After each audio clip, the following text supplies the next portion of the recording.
A lot. I did. It's not like you.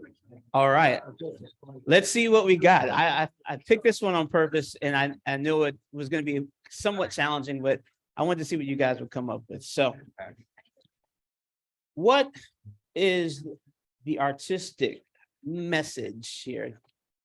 Who's got something? Speak loudly so we can all laugh together. I said it was a journey. Hold on one second. Phil, what'd you say it again? I saw it as a journey of going from the dark to the light and harmonious. A journey, dark to light, harmonious.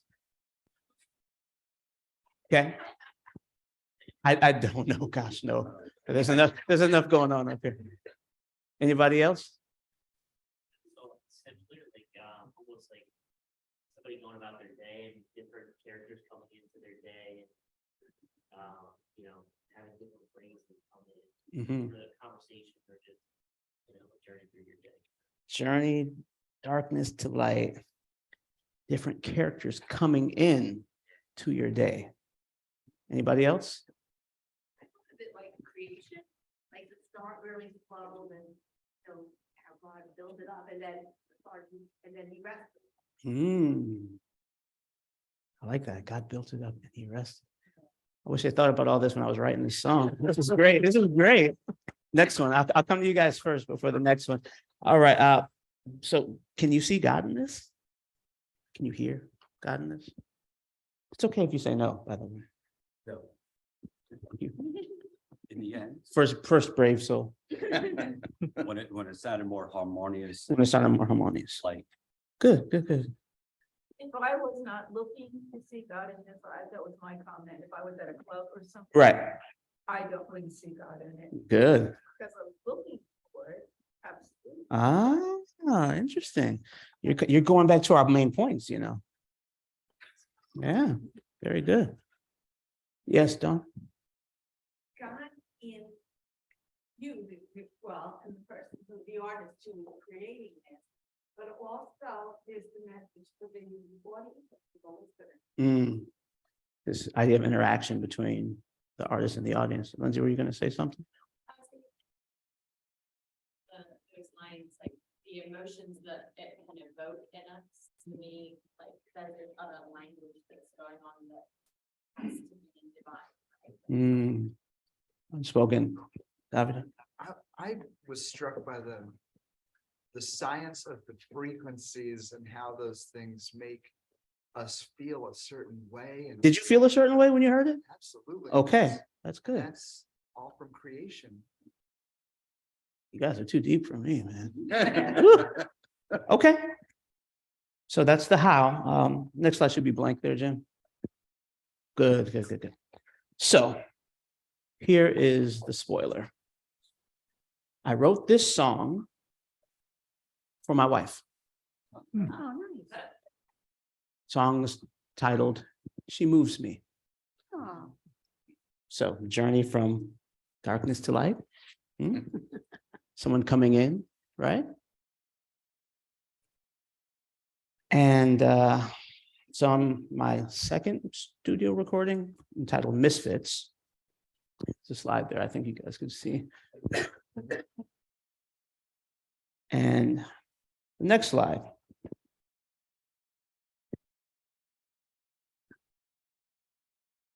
It's in the book. You are altogether beautiful, my darling. There is no flaw in you. And I wrote this song as an ode to the journey that brought me to meeting my wife. And I play it at every performance where I'm doing my own music. And I always talk about it because it was a very pivotal, clearly, part. You talked about creation. We're 5D. God created this space for us to journey together. And in reflection of that, I get to create and praise God for his creation and for this opportunity and for this life that I've been afforded because God is creative and he's instilled that DNA into us to be creators as well. So that was great. You guys nailed that one. All right, but we're going to switch gears just a little bit, actually a lot of it. And I'm going to share another piece and we're going to get the same questions. All right, you guys ready?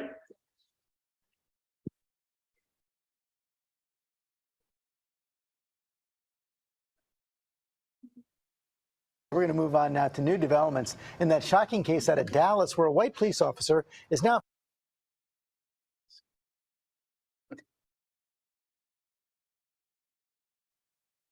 We're going to move on now to new developments in that shocking case out of Dallas where a white police officer is now facing a manslaughter charge after shooting and killing a black man who she mistakenly thought was in her apartment. Turns out she'd opened the wrong door.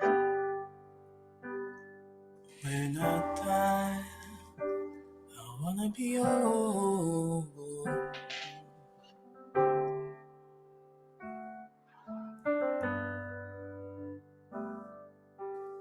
The legacy, something to show. Black people are being killed for driving while black, walking while black. This, you had him living while black, and he still was shot. I don't wanna be gunned down in the street.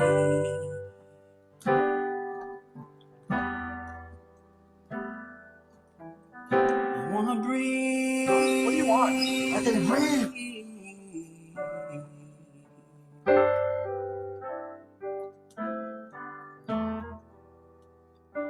Finally free. Right now, there are more questions than we have answers. When I die, Please, please, please, I can't breathe.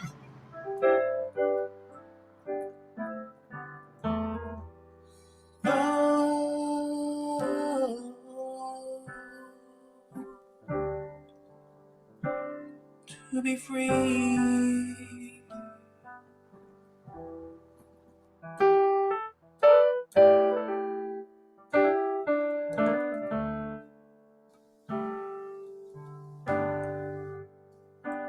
When I die,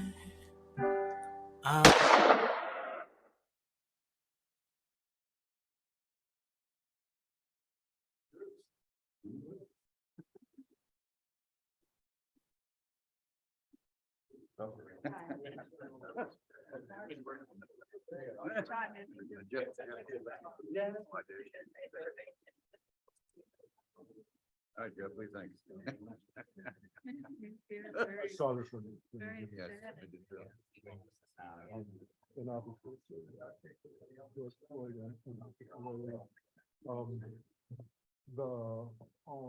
just off the Texas police officer, who, for whatever reason, walked to the wrong floor and reached to open her door.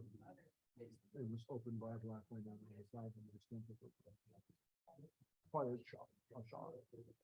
I don't know anything about that altercation except what I read when it said. I thought it was gonna be angry, and I know they pulled it out. So that's fun.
All right, guys, we're gonna give it like a moment or two more. Hopefully everyone got a chance to talk.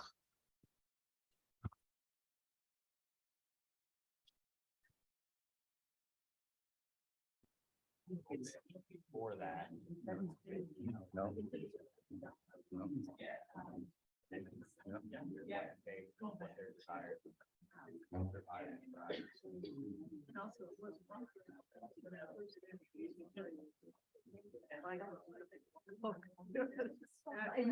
I'm thinking I gotta change.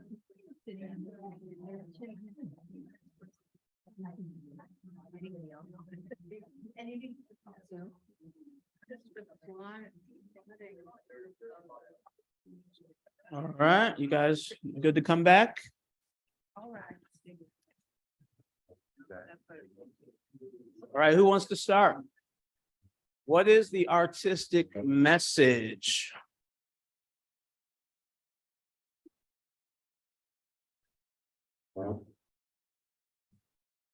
What is the artist trying to convey through this art? And Well, I'm not, what is the artist trying to convey? I wouldn't answer, but what I got from it was very poignant. The idea that God puts into the world this gift that is you and your talent. And in a flash, like that, some idiot ends it. There's no turning around, there's no coming back. And we didn't get to hear the end of the song. And good point. and I said the same, you know, it starts out with the idea that it's someone I love on the screen. It's not some, I wondered if it was some artist I was not familiar with, that had no connection to, if I would just think it was clever. But it was you. I wonder if the artist meant it that way. Hmm. Anybody else? Ryan? Yeah, so in our group, you know, came up that this conversation, this topic is actually too hard to talk about, too hard to speak in words and discuss. And so sometimes you have to find other ways to convey that message and to express those, how painful something is and how horrific something is. Yeah. Oh, that's great. I see Vera and then Dave. Speak up for me, V, so we can hear it on the stream. The visual or the audio part, things you're hearing them so upsetting. And then going back in the car, life's still going on. Look at that. Life's just going on as normal as usual. Right. And then in the end, you weren't there. The car was- It's just the cars. Yeah. Great. I love all the stuff that you guys are pulling out of this. Dave? For me, I think the artistic message was just the awareness of a situation that most people don't want to talk about. It brings it to the forefront. Tough conversations, yeah. Well, very tough, and that's what I said in our little group, was that it's one of those things that, for me personally, it almost makes me feel ashamed because of the color of my own skin. Oh, don't do that. Don't feel ashamed. No, but but that's what I felt, because it's one of those conversations that is so tough to talk about, and it's not happening in my little world on a daily basis. Okay, so like kind of convicted. Right, so it's Okay. that conflict. Sure. David? Struck by it was I statements. It's like the first line was, when I die, I want to be old. Yeah. I would have thought, right? It wasn't you, it wasn't, it was, this is my heart, like, let me live this life and be free. Okay, So I know you as a man of few words. I am. So for you to use your skills to convey such an impactful message.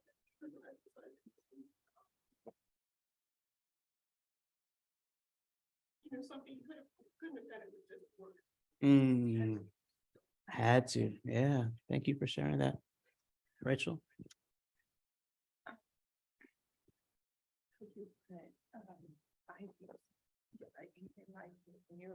You can hear your fears in my voice. For my own. For your children. Anybody else before we get to the next question? No? Next question. Can you see God in this? If so, how? It almost Mike. felt to me like it was kind of being sung to God. Like I was thinking of like the Lamentation Psalms. It kind of, it almost felt like your audience was God. Would have thought. Mike, anybody else? Can you see God in this? Mary? Any kind of message is meaningful and important Hmm. and necessary. And somebody is chosen or feels the call to give it, that's a God. Okay. I was feeling that God was actually you. In other words, God doesn't want to be killed. God doesn't want to be cut short. You know, he comes to us and embodies you Sure. to sing this song.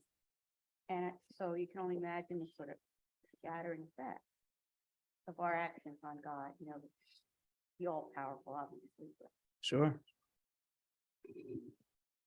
Yes. You could have been singing that to God. You know, God, give me enough time to establish my legacy. Like a prayer, right? Yeah. Huh. Yeah. That was, I mean, I think we all think that in a different context, but you know, just, hey, give me enough time where I know I gotta go. How many times? Yeah. Let me do something before we do.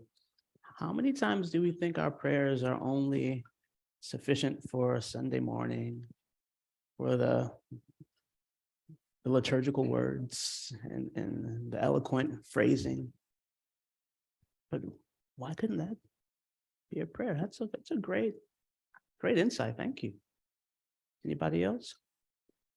So I was struck by all of the artistic references that you guys pulled out of this, from the obvious ones to the less obvious ones, you know, from me being there in the picture, and then all of a sudden I'm not there, but the cars are still, they're still going by. Business as usual. I was struck that someone noticed that it was someone that you loved on the screen. Not just some random guy that you can say, oh gosh, that's so unfortunate. Oh man, what a tragedy. Life cut short. But someone who would have an impact on your day, your week, your month, your year, for not seeing them, for them not being around. Great point, Mike, about this song kind of being to God. So in my notes, I actually wrote the idea of this song was to express, Ryan, my feelings about a very difficult situation, right? But it wasn't just a difficult situation. It was many difficult situations. The idea from this song came from, if you listen to the very first media clip, it's talking about this gentleman, Botham Jean. He was the young man who was murdered in his apartment. Raise your hand if you're familiar with that story. Oh, good. Everyone's fairly familiar. Good. Okay. So he's in his apartment watching TV. Off-duty cop who's very tired, lives in the same building. She goes in, she believes it's her apartment. She goes in, she sees this man, and she shoots him, and he dies. That was inexplicable. I could not explain how I felt when I read that. I couldn't explain it. And then George Floyd dies. And, you know, however you feel about, you know, the validity of the actions that happened that led to his death, it doesn't really matter because he's dead. He's gone. And he doesn't really have to be gone. And when you add that to it, it just broke my heart. Just one thing after the next, It just really broke my heart. And I didn't want to engage in arguments about what's right and what's wrong and who did what and why. And it just You ever just been broken down? It just broke me down, just broken down. Slide, please, Jim. Next. That's why I wrote the song. I was mourning. I was lamenting. The song is my lament, and I wanted to share my lament with my community. Many times people will ask me questions. I don't really talk much about this because I feel we have to experience this thing in a way that creates ownership. And my experience cannot be your experience. I can tell you about my experience, but that doesn't really make it your experience. You have to be willing to experience something different, to understand what it is to be in someone else's shoes. We all have to. But I was looking for comfort. So I wrote this song so that people wouldn't have to ask me how I felt. Oh, yeah, that's horrible. How do you feel about George Floyd? How do you feel about both of them, John? How do you feel? How do you feel? That's how I feel all the time. When I die, I want to be old, just like everybody else. I was maybe 8 years old when I first saw prison bars, prison cell. My father took my brother and I to visit my uncle, who was housed in the wonderful Attica Correctional Facility. If you know anything about Attica, it's a maximum security penitentiary. And that was my first introduction into the results of poor choices, poor circumstances. My uncle was a drug addict for most of his life. And I think as a kid, I didn't really understand what it meant to be imprisoned. But after that, I did. And to be able to express this through art creates a pathway that allows everyone to experience it for themselves. I don't have to get you to believe what I'm saying is right or true. I just need you to experience it.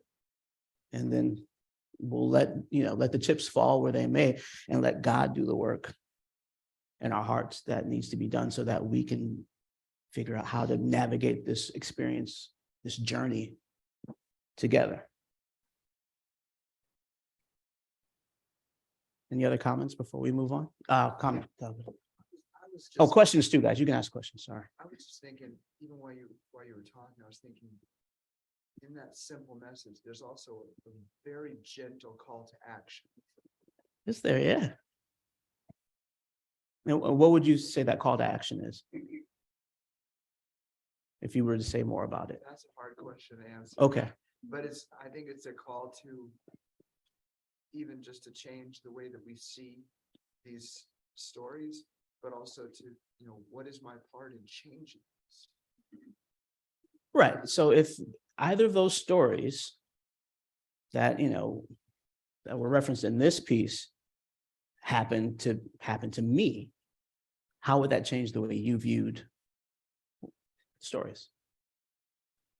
That was kind of getting to the real meat of what was happening there. If someone came into my home and said, "Oh, this is," and now Enoch's gone. So I wanted to share that with you guys because I think it's really poignant to be able to humanize these things that happen as we get so desensitized to the tragedy, to the violence that's around us. You give it a face, you give it a name, and all of a sudden, it's a whole new world, right? All right. Oh, one more.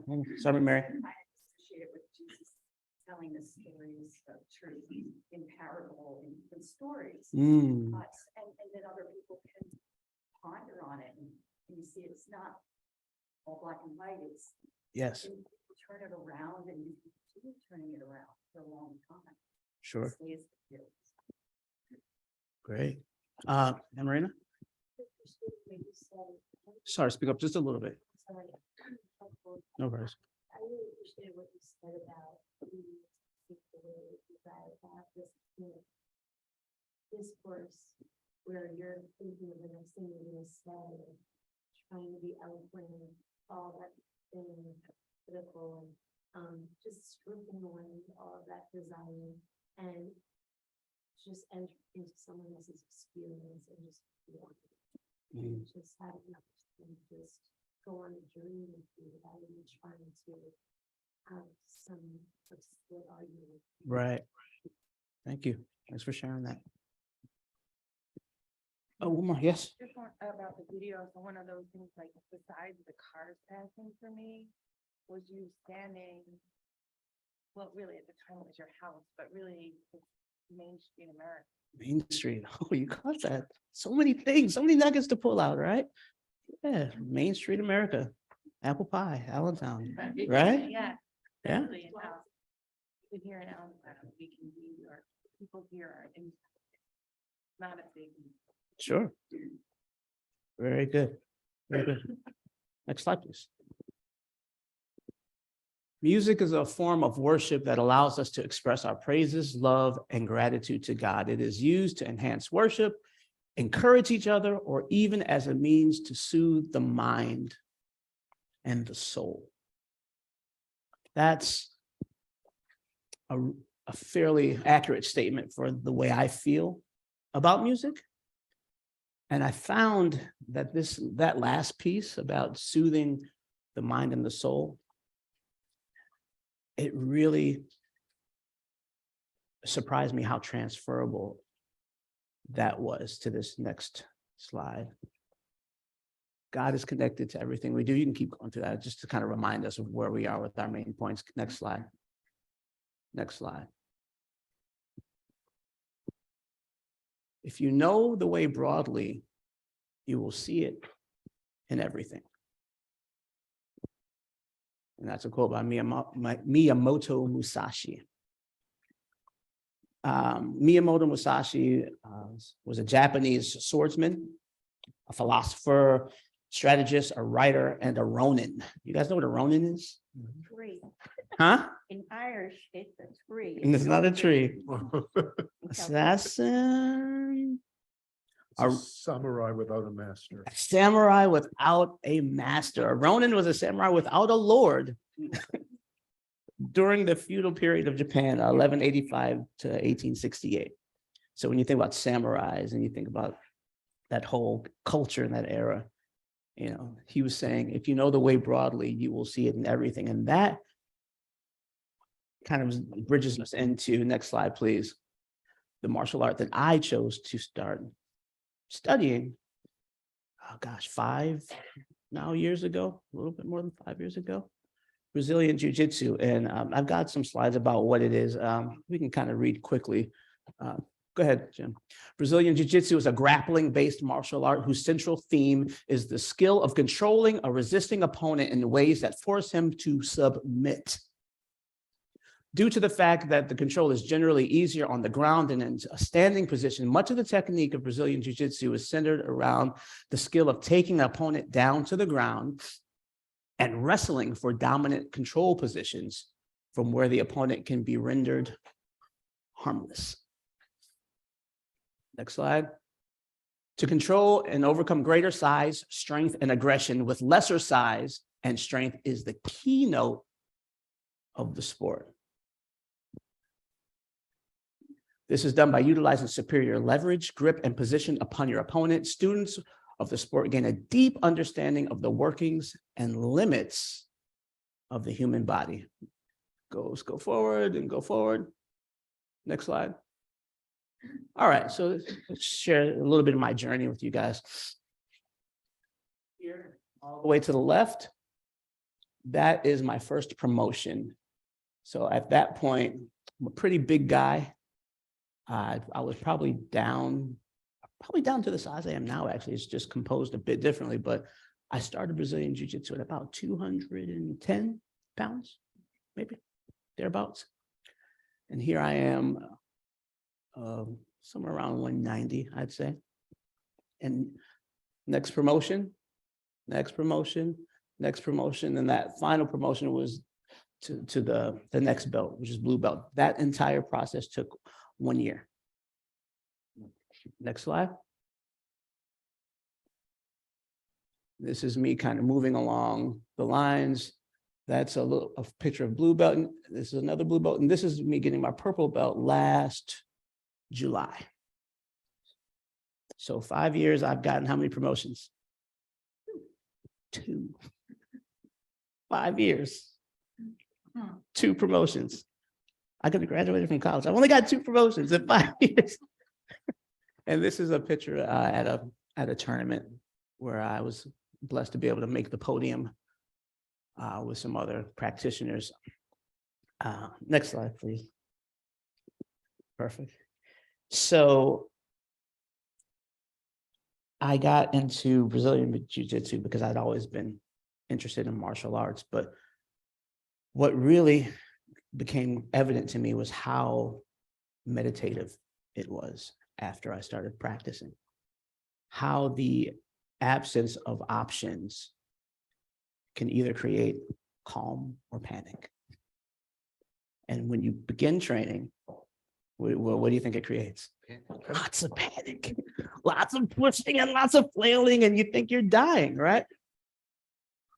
And then after practicing a while, all of a sudden the panic goes because you know you're not gonna die. And then all of a sudden the peace starts to come over you. And through that peace, you're able to think strategically about how to solve the problem that's in front of you. Now, many people don't know that for many years, I had very intense performance anxiety when it came to live performances musically. And I'd practice and I'd feel really prepared and ready to go. And I'd get to the studio session with all the big name musicians, or I'd get to the performance with all the people. And I'd get there and there was no peace. And through this martial art, partially, it's helped me to curtail that feeling of panic and to find my breath and to be able to find peace, knowing that, you know what, I'm not gonna die, it's fine. I'm not being chased by a bear, it's okay. It's okay to breathe. Next slide. Oh, good, a little clip here. This is one of our performance class training sessions. So I'll just play a little clip of that. Go ahead, Jim.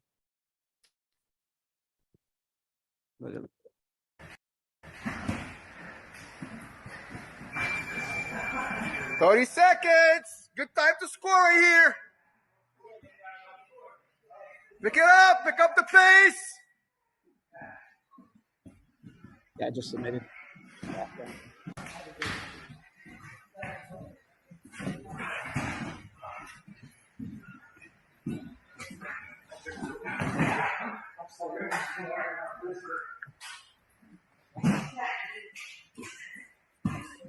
Nicely done. All right, so the idea is to get the guy, right, from standing to the ground, and then from the ground, you'll be able to figure out how to pin that person down and render them harmless. I share this with you because this has been such an addition to my faith journey.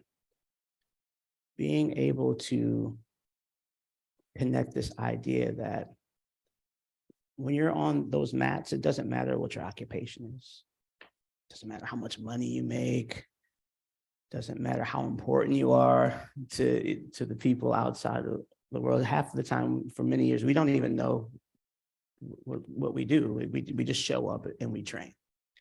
And for that hour, 2 hours, however long we're there, the only thing we're focusing on is getting better at jiu-jitsu, at using this skill as a vehicle for self-improvement, a vehicle for development.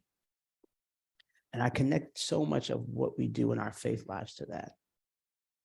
Now, we may get a bit more intimate as far as knowing about what we do, but it doesn't get too much more intimate than wrestling with grown men 4 days a week. And, you know, sweating all over each other and having to say, I yield. You know, how many times in life do you have to do that? Do you have to admit that you're defeated? There's nothing you can do. The first time I did this, I almost cried. this man was on top of me, holding me down, and I couldn't get up. No matter how bad I wanted it, no matter how angry I was, I couldn't get up. Powerless. What is this sorcery? Right? And how many times do we get to experience what it's like to feel powerless versus the times that we make other people feel powerless? We have to live in a way that we can feel and be able to experience not just the great parts of life, but all of it. And through Brazilian Jiu-Jitsu, I have been able to just have my eyes opened in so many ways to how we treat each other. Oh, it's a fighting sport. It's dangerous. These guys are the least likely guys to ever have to get in a fight. You know why? Because they fight every day. They know what it feels like to fight. There's no machismo. Oh, you cut me off. And peace. Complete and utter peace. Like a meditation, like praying. And it's been such a great addition to the things that have brought passion to my life. And I was completely blown away by the effect it had on me. So if you ask me what my passion is, those are the things that are going to kind of rise to the top. Those are my passions. Music and girls, little girls, and martial arts. That's so we're out of time, but I just wanted to thank you guys for listening. If you had any final questions or anything else you want to share before we end, now's the time to do so. Are you able to get somebody's dad now? Have you worked that part now? Say it again, John. Are you able to get somebody's dad on the mat? Yeah. I can manage. I manage okay. Jacob was using Brazilian Jiu-Jitsu. He wrestled with the angel, right? Yeah, cool. Thank you, Enoch. Yeah, my pleasure. Couple of quick things, Jazz Vespers. Yeah. February. February the 4th, we'll be back at 6:30 for our first Jazz Vespers Okay. in 2 years or so. 3, right? Three. Whew, wow. So please come out. It's going to be a great season this year. Going to be a great season. Kinda. Not. I'm close. Oh yeah, it's gonna be pretty full. Yeah. So yeah, if you've never come out, the Jazz Vespers is an awesome evening of music and kind of from what we experience of God speaking through that space. Next week here, we're going to be talking about film, art and film, and Will Anderson Beck, filmmaker's going to be talking about that, and creativity and stuff. Cool. God, I just love this man, and what a privilege it is to work with Enoch Smith Jr. and to do ministry with him and create worship services and to see the way that your Holy Spirit has taken up residence in his heart and his life, and how you just flow into him and through him, and the amazing ways he has impacted this community, not just with his music, not just with his passion, but just with his personality and his kindness and goodness. Thank you so much for calling him and continuing to give him and embrace him. We just thank you for this time with him this morning. And thank you for your creative love. In Christ's name. Okay.